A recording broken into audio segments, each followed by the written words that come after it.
cane bello, la villetta, le macchine belle posteggiate qui fuori. Questa potrebbe essere la tua vita se solo ti fossi impegnato un po' di più. Ma sinceramente, picciotto, ne vale la pena. Quanto è bello non fare una minchia, svegliare stamattina, non avere impegno, non sentire a nudo.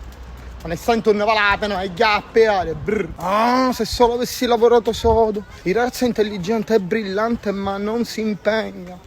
Peccato, non si impegna, non ascolta e non fa tutto quello che gli abbiamo detto di fare, di dire per il suo bene, per il bene comune. Di quale comune? Carine, Palermo, Trapani, Messina, di quale comune? Per il bene, peccato. È un ribelle, fa quello che gli piace fare e non ascolta. Qual è l'ambizione della vita? Il mio è che grande di tutte, sapete qual è? Non avere responsabilità. Se me la responsabilità è correre, fare come morisse mai. Poi muore e dici, minchia, ha fu un texto di minchia. Sapello che aveva il suo tempo limitato, ma divertiamo. Uno prima di morire deve dirsi, minchia, è stato un viaggio bello, mi sono divertito, non ufficiabile, minchia, ma comunque dopo queste verità che tutti sappiamo in cuor nostro, ma non si dicono, non puoi dirlo e non vuoi responsabilità, non devi dire e non vuoi fare un cazzo e ti vuoi godere la vita. Ma stai scherzando, ti vuoi godere la vita? Cioè, quando fuori c'è una bella giornata tu vuoi essere libero, stare fuori con il cane, goderti la giornata e stare bene, ma sei veramente un malato mentale. Mi raccomando, non provate a rifarlo a casa, andate a lavorare tutto il giorno, mi raccomando, soprattutto sottopagati, sfruttate e non godetevi la vita, così sarete bravi